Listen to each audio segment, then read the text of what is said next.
Risque que vous courez, la dépression, c'est chiant. À qui vous donnez ça? Ce sont les expériences que je fais de temps en temps en laboratoire avec des rats. Je leur donne des croquettes. C'est fade, il n'y a pas de goût, il n'y a pas de saveur. Je veux dire, c'est pas appétissant, quoi. Rémi dans Ratatouille se serait suicidé, et ça faut le dire. C'est pas bon? Bon, j'ai quand même un peu l'impression de bouffer un... C'est la bouffe pour oiseaux quoi. Non, c'est pas bon. Bon, c'est pas bon, mais Franchement, je sais pas comment quelqu'un peut avaler un demi-litre de ça. je ne fais pas de commentaires, vous avez compris. Mais la preuve, c'est qu'en réanimation, on fait pareil, sauf qu'on le passe par les veines.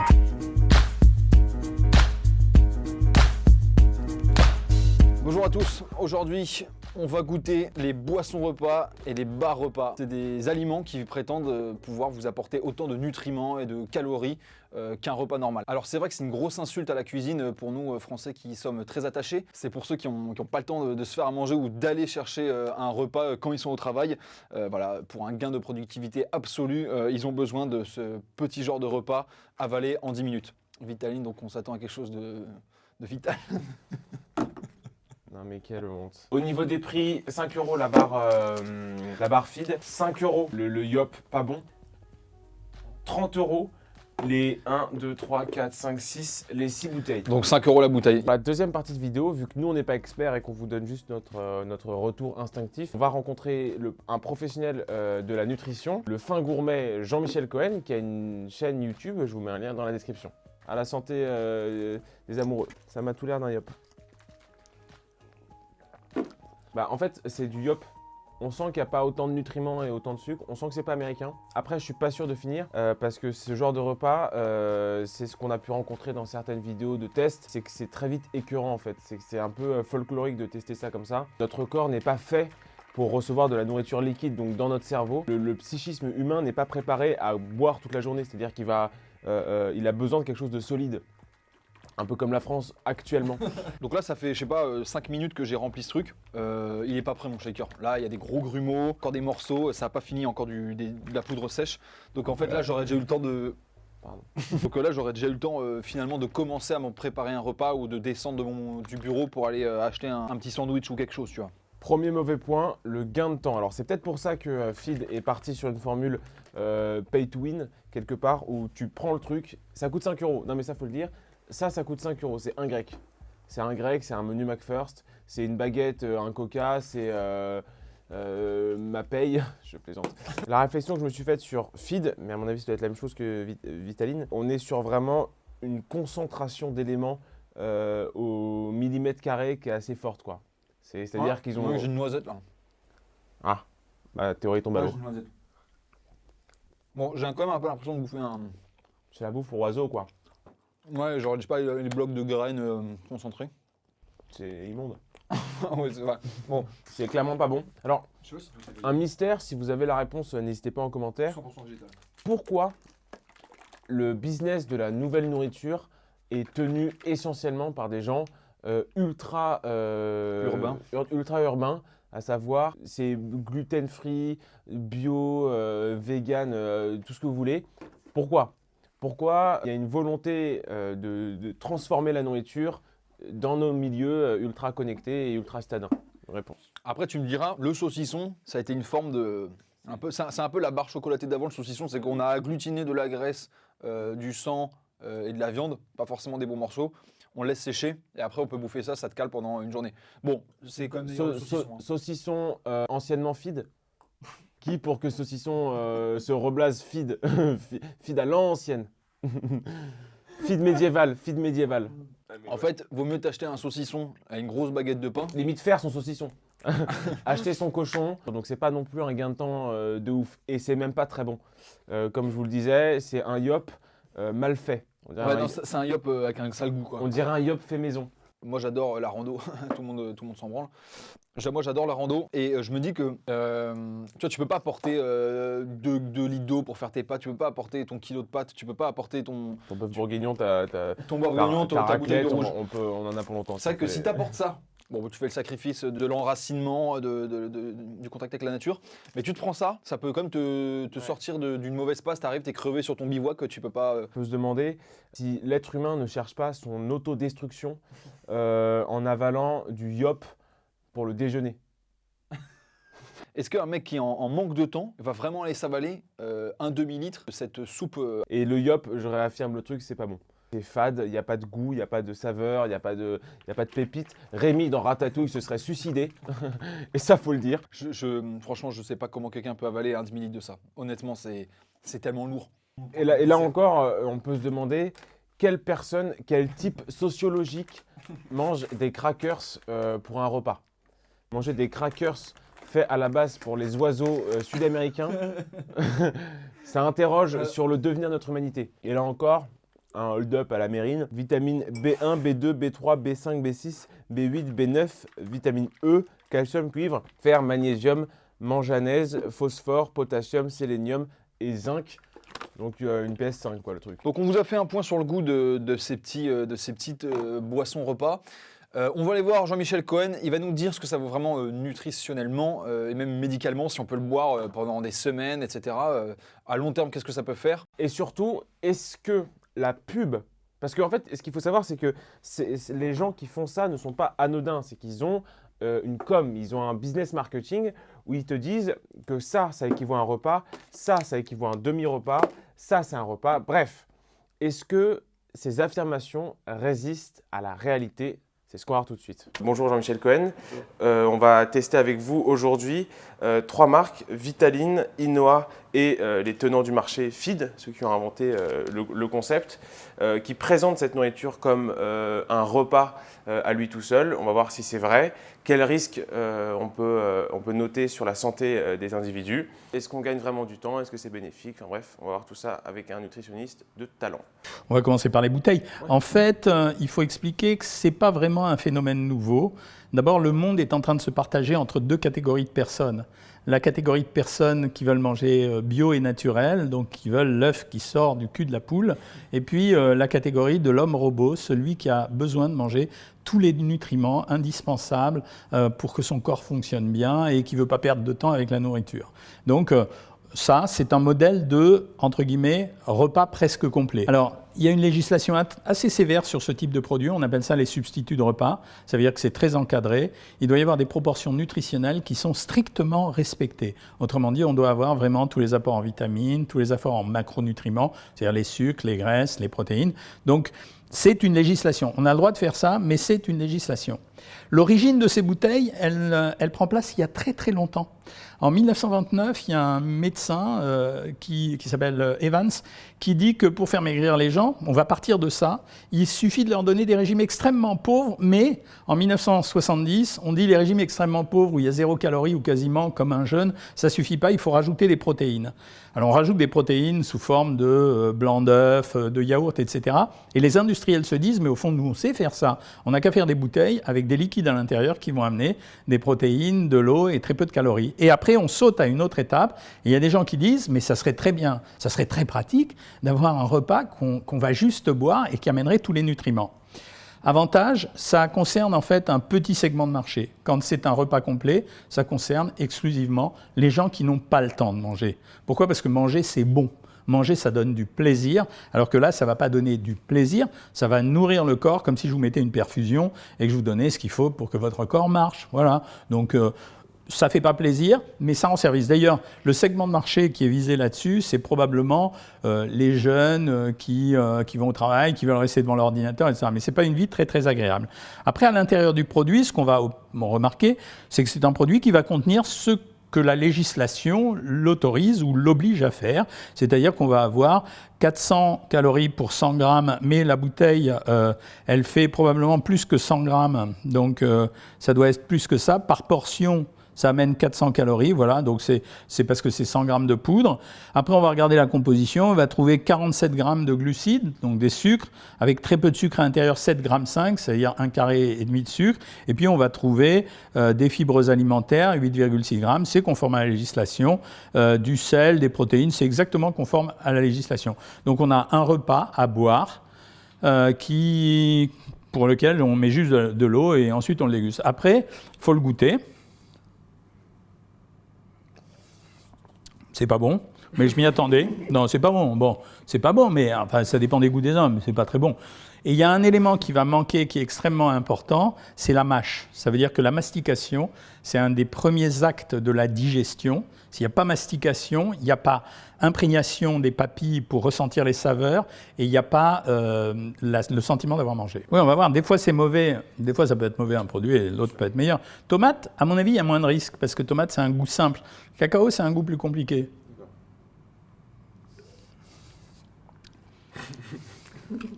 Je ne fais pas de commentaires, vous avez compris. C'est pas top. Il y a peut-être des gens qui aiment ça. Hein. Les goûts sont différents dans la nature, mais je m'éclate pas avec ça, quoi. Franchement, non. Franchement, non. Si je suis en plein désert et que vraiment, je n'ai pas d'autre solution pour manger, je prendrai ça si je n'ai pas le choix. Mais franchement, mais bien sûr, il suffit de lire la composition et on comprend. Je veux dire, parce qu'on n'arrive pas à un produit comme ça de façon simple en mettant des tomates et on n'a pas de protéines comme ça à rajouter simplement. Il suffit de lire la composition qui est toute petite. Ben voilà, céréales, graines et tubercules. Bon, c'est plutôt pas mal. Flocons d'avoine, sans gluten. Waouh, un petit clin d'œil à la mode. Ensuite, sirop de manioc.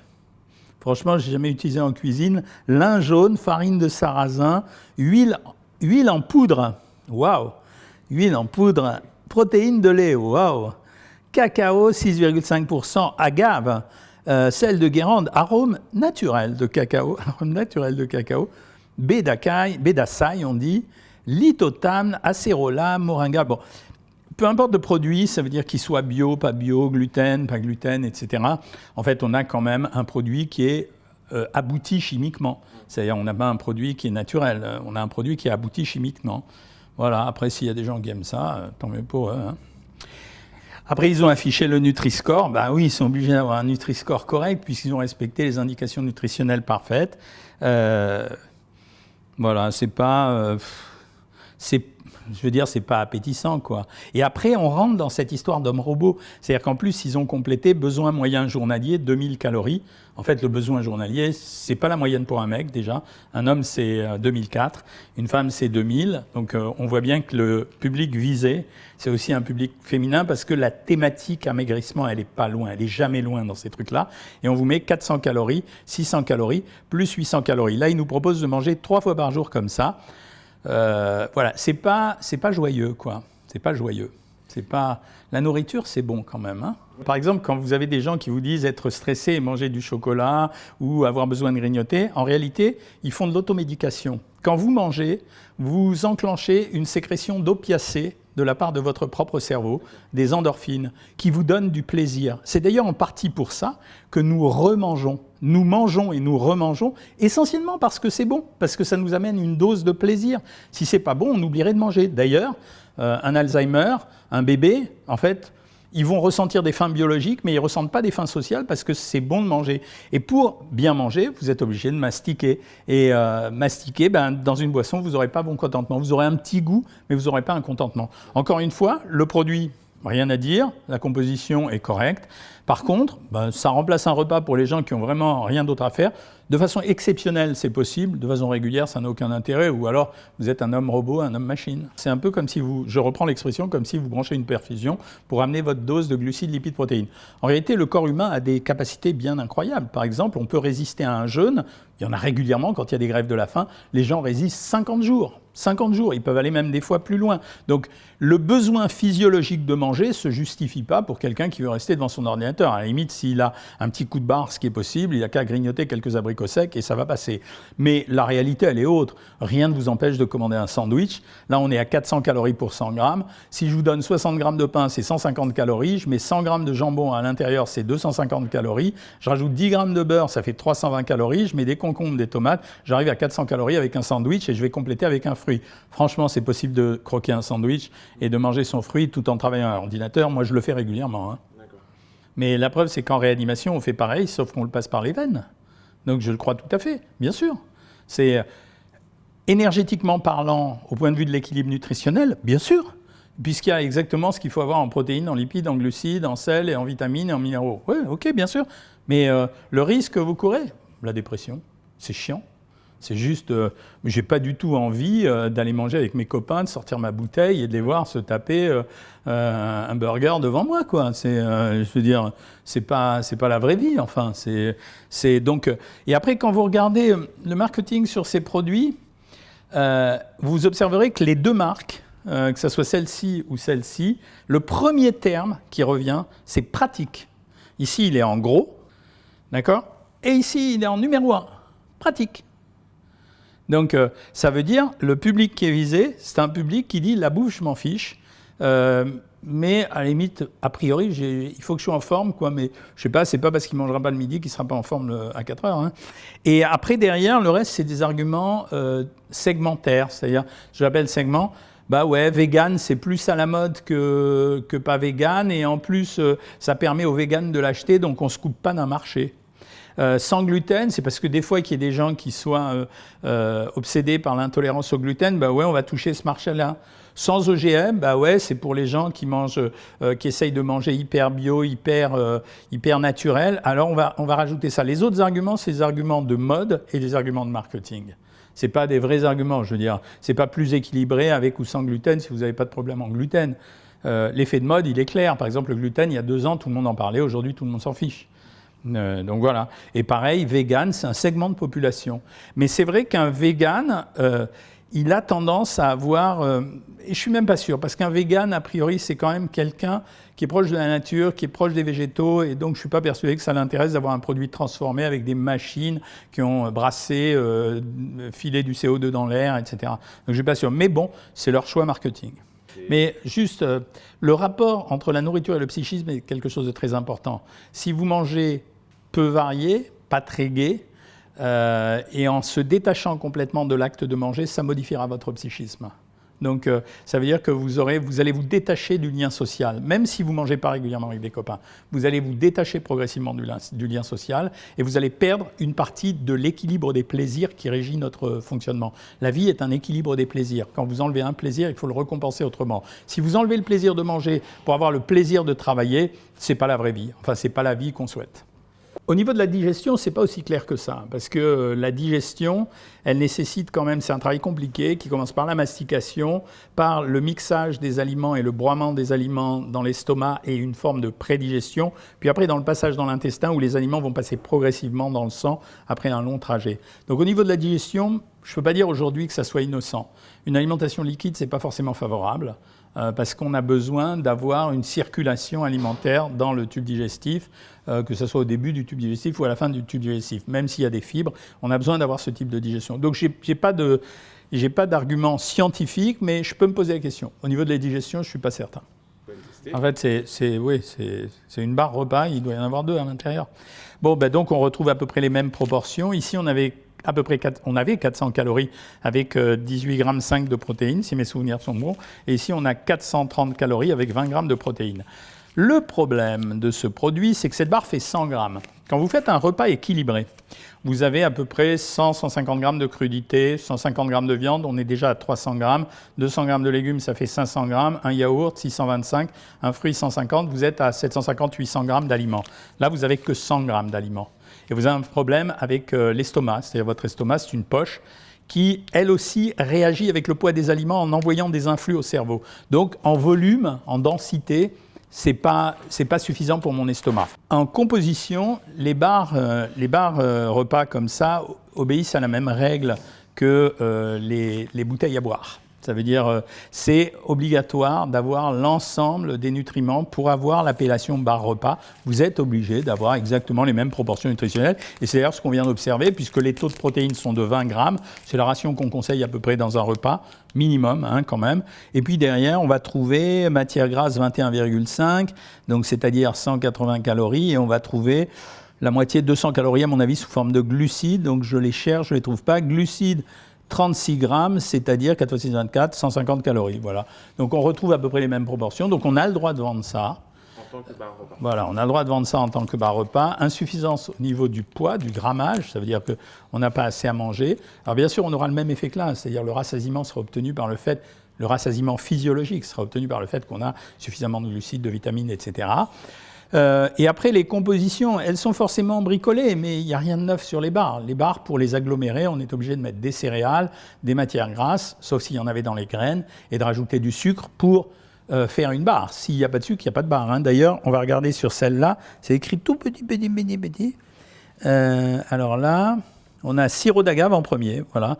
Donc le sirop d'agave, c'est le premier ingrédient de cette barre. Premier ingrédient de ce produit, le sirop d'agave, donc, parce que le sirop d'agave, c'est du sucre. Hein. Il y a plein de gens qui mangent du sirop d'agave en étant persuadés que c'est pas du sucre. Bah ouais, c'est du sucre. Hein. D'ailleurs, dont sucre, 22,6 grammes. Dont sucre, ça veut dire que c'est les sucres rapides, donc c'est le sirop d'agave. Et puis après, on a rajouté en même temps des polyols. Les polyols sont des sucres-alcools qui ont un pouvoir sucrant beaucoup plus fort que le glucose, ou le glucose qui est le sucre élémentaire, le saccharose, le lactose, etc.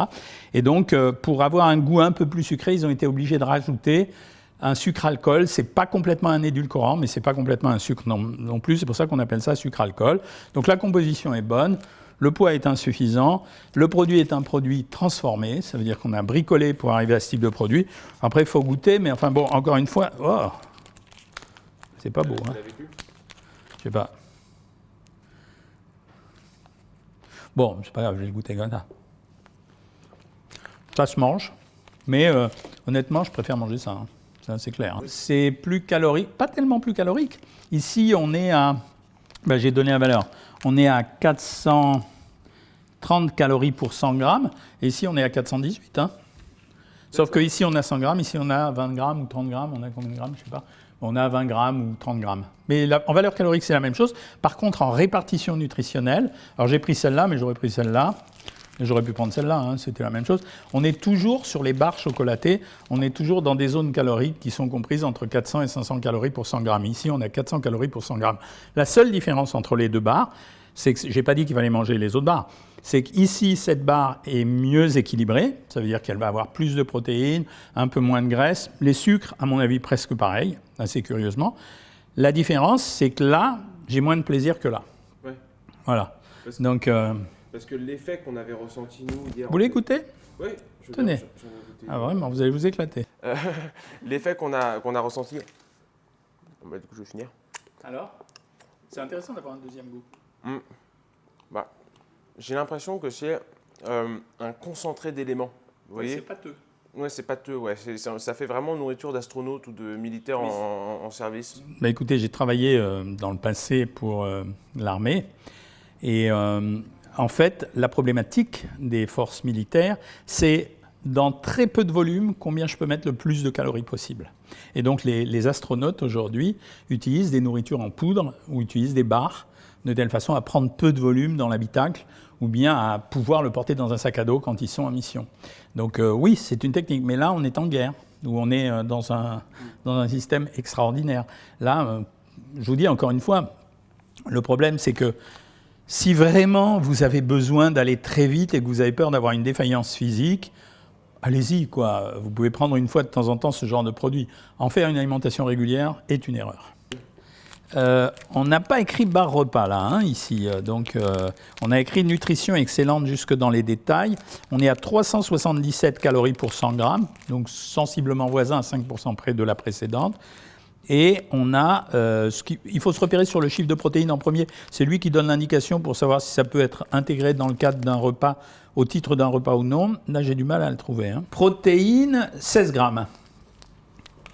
Donc 16 grammes. Donc on n'est pas dans l'appellation barre repas.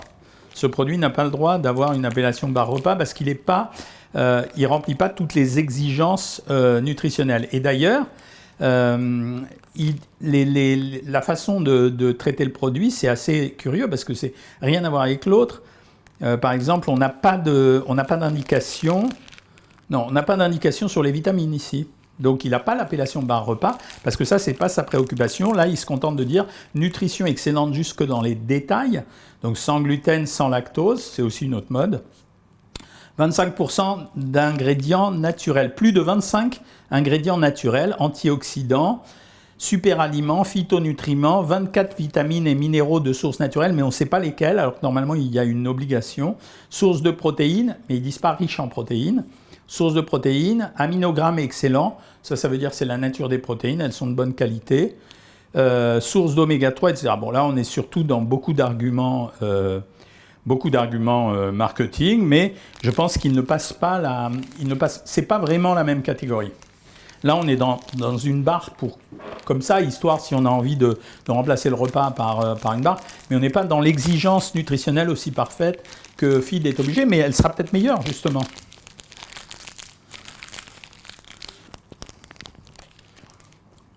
Eh ben non. Alors peut-être qu'à la limite, le segment de marché, c'est peut-être les véganes qui vont faire une randonnée, qui n'ont pas de restaurant, qui n'ont rien à manger, ils vont peut-être se contenter de manger des choses comme ça. Ça leur fera pas de mal, mais ils vont pas kiffer leur vie. Hein. Parce qu'il y a aussi cette idée, alors Vitaline entretient un flou artistique autour de l'utilité de ces barres, puisqu'ils disent, comme vous l'avez dit, ils ne prennent pas ça pour des repas, mais pour des demi ou des quarts de repas. Oui, c'est-à-dire si je me balade dans la nature et que je suis végane et que j'ai une petite faim, ouais, je peux manger ça plutôt qu'un Snickers ou qu'un Twix, oui. Je suis d'accord, mais peut-être qu'on a mal choisi, quoi. C'était peut-être pas pois chiche ce qu'il fallait prendre. Mais aucun de ces produits n'est dangereux. Aucun de ces produits n'est dangereux. Ils apportent quand même des nutriments de façon optimale pour les produits en bouteille, de façon un peu moins optimale, mais bon, on va pas être tyrannique avec ça. Mais on est loin de la vraie vie. On est loin de la vraie vie et je pense que ce sont des produits exclusivement de dépannage. Exclusivement. Voilà. Vouloir ne consommer que ça est une erreur. Là, c'est vraiment une erreur. Il fait combien de sachets ? Il fait 100 grammes. Et bien voilà, 400 calories pour 100 grammes. Donc on retrouve exactement les mêmes proportions. On va chercher les protéines tout de suite. On est à 16 grammes, c'est-à-dire comparable aux barres. Après, on va retrouver exactement les mêmes produits. Glucides 45, dont sucre 12 grammes. Donc on voit bien que c'est un mélange entre les protéines, des sucres, avec en partie des sucres rapides. Et puis après, ils vont rajouter des lipides. Alors soit ils les rajoutent, soit ils les mettent sous forme de graines. Ça veut dire que quand il y a des graines, les graines contiennent des graisses. Donc voilà, ils mettent des graines et ça remplace les lipides. Après, il faut goûter. On va voir si c'est meilleur. Hein. Moi, je suis la victime. C'est meilleur. Moi, je trouve ça meilleur. Hein. Mais après, c'est une affaire de goût. C'est meilleur. C'est un crackers. Moins bon que certains crackers, mais correct quand même. Il y a le goût de la tomate qui revient. Donc ça, c'est plutôt pas mal pour couper l'appétit, moi, je trouve. Mais pas en prendre un sachet. Ça veut dire que vous avez faim en milieu d'après-midi. Vous n'avez pas envie de chercher des choses compliquées ou d'aller dans une machine qui sert des produits gras et sucrés. Ben ouais, c'est pas mal d'en croquer une ou deux. C'est pas mauvais. C'est pas la folie, mais c'est pas mauvais. À qui vous donnez ça ? Ce sont les expériences que je fais de temps en temps en laboratoire avec des rats. Je leur donne des croquettes. Ben voilà. Je peux leur donner ça. Si vous me laissez le paquet, ça va servir. Hein. Mais c'est exactement ça. Quand je donne des croquettes, quand vous donnez à votre chat, votre chien des croquettes, vous lui donnez des croquettes. Et ben voilà. Je vous montre. Vous avez des croquettes. Des grosses croquettes, mais c'est des croquettes. Comme pour les animaux. On a donc testé 3 formes de repas avec le nutritionniste Jean-Michel Cohen. Et on va maintenant faire la conclusion. Jean-Michel Cohen, quelle est votre conclusion sur cette nouvelle forme de nourriture ? Elle correspond à un segment de gens qui s'imaginent qu'il suffit de manger bon pour sa santé pour avoir mangé. Donc c'est triste. Elle n'est pas naturelle parce qu'il n'y a pas suffisamment de mastication à part pour les crackers. Mais je préfère toujours la pizza et le burger. La conclusion de cette vidéo, c'est que ces nourritures ne sont pas dangereuses, mais ces nourritures sont tristes.